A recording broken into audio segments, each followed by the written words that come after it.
Hey everybody, Scoutcrafter here again, TGIF. You made it through another week, and I'm still fighting that dreaded man cold. You know, the man cold is one of the most horrific afflictions that can affect the human species, and men only get it because it's like giving birth. I think for it's kind of the equivalent.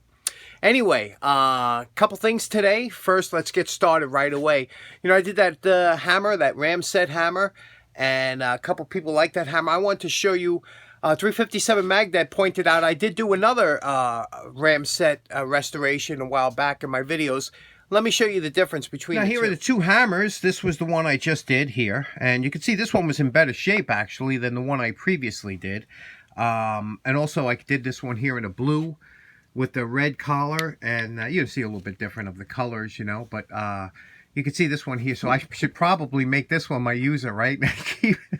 and keep this one off as the other one. But you can see now, UK Tony had asked me, said, you know, how do these things work? Like, I'll tell you the truth, I don't even feel these things moving. I thought maybe I could try and, you know, hit something in slow motion and see if they do move. So let's try that.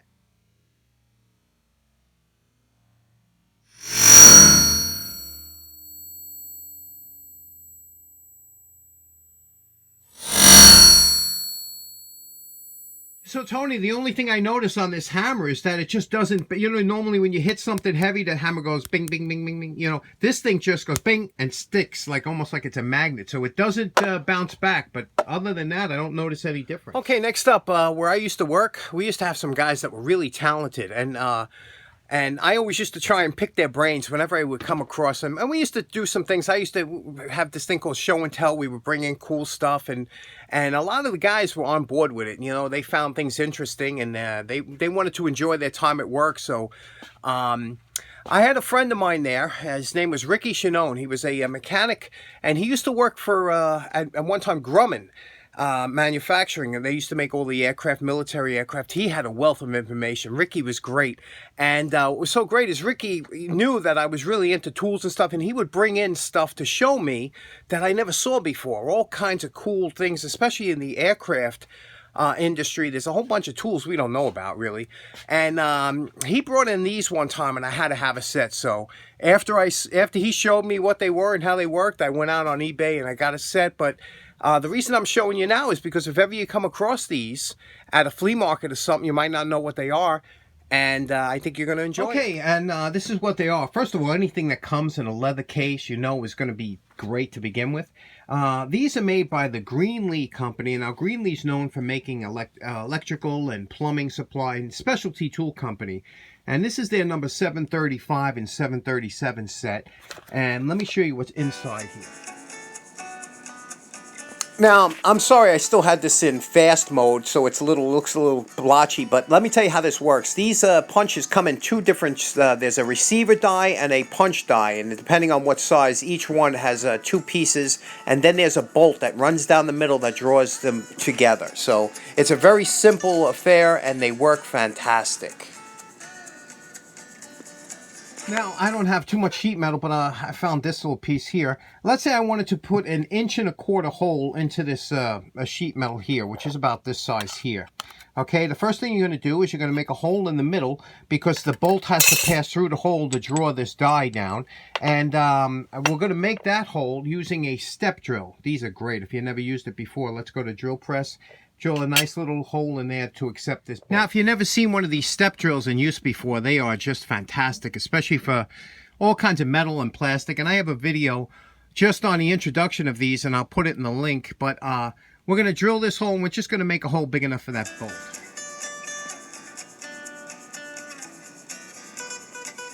Okay, here we are at the vise with the die, and you can see the one die has a receiver and the one die has the actual punch. The punch has two little detents or slots in here, and I'm going to put it here. Now, you could do this portably using a wrench, but I'm going to put it into the vise since we're here. And it don't have to be real tight, just snugged up a little bit. And then I always spray a little lubricant on here, and of course a little lubricant on the threads. And then look at the nice hole that step drill makes. What we're going to do is pass this through here. into here when it's lubricated and screw this down, and that should bring up a nice 1.25 inch hole into the sheet metal.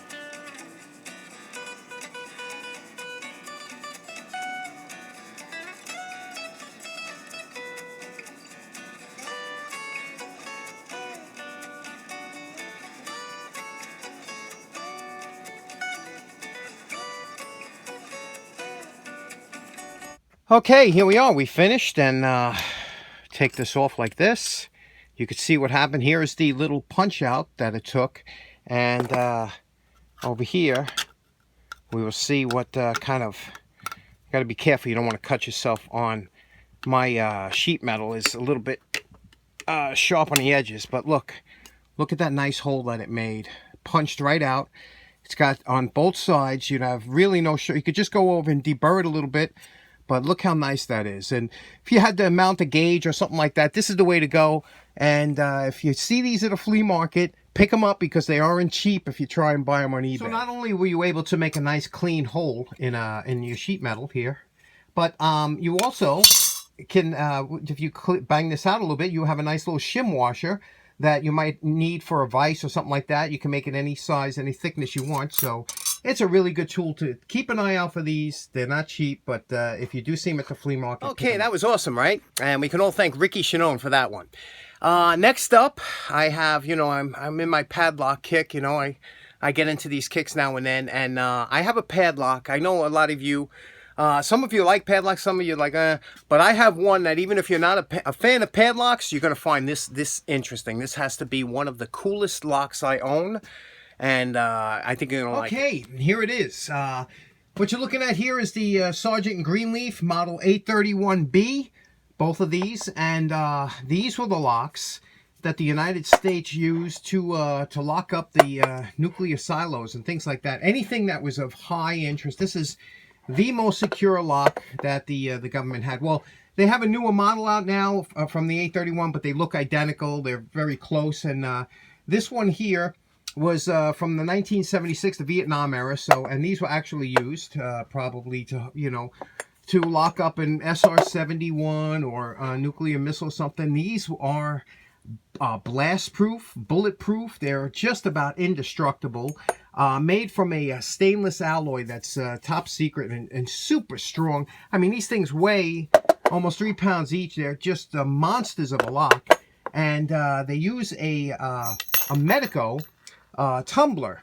And you know what the difference between a regular tumbler and a Medico, you can see the key, instead of most keys are just cut like this at a profile, these are cut at angles, so they're very difficult to pick. Now just let me preface by saying that all locks are pickable, and a lock is only, you know, there's an old saying out, that a lock is only meant to keep out honest people. And which is true in a way, because, you know, you can get through any lock. And a lot of times when you have something like this formidable, they're not going to go through try and break the lock. They're going to go through, you know, they'll rip the hinges off the door. They'll go through, you can bash through cement. I mean, there's always an easier way, but this is definitely a deterrent and will slow you down. And let me show you how this works, because it is really an interesting lock. Now, most times when you purchase one of these locks, and again, this lock is made to be blast proof. It's made to stop anybody from getting in, but they will give you usually 3 keys when you get this lock new. And 2 of them are regular keys and 1 of them is a control key. And the only difference between the keys you'll see is this little nub down here is missing on this one. And that's because if you put this key in, you could take out the cylinder by turning it. It'll rotate an extra 20 degrees, and then this will pop out, and you could take the cylinder if you had to replace the cylinder. But let me show you how it normally would open. You take the key, put it here like this, you turn it, and obviously this opens. Listen to this. Listen, does that sound heavy duty? And this is a super hard, like a boron alloy steel. But the thing is that makes these so impermeable is that because of the way this is set up, you can't get to it. And, you know, today with the advent of the portable grinder, battery-operated angle grinders, you know, you could cut through just about anything. But here, you know, you can't even get to the shackle, and they call this shielded or guarded. And this is that super hard alloy. So it's really interesting. But when you hear that lock open up, I mean, you know that you're dealing with some heavy-duty steel. Pretty interesting. I just thought you'd get a kick out of that because this is one of my favorite lots. You know, here in New York, September was the driest month in 6 years. We didn't have hardly any rain. So we're finally getting some rain now. I'm out here enjoying it.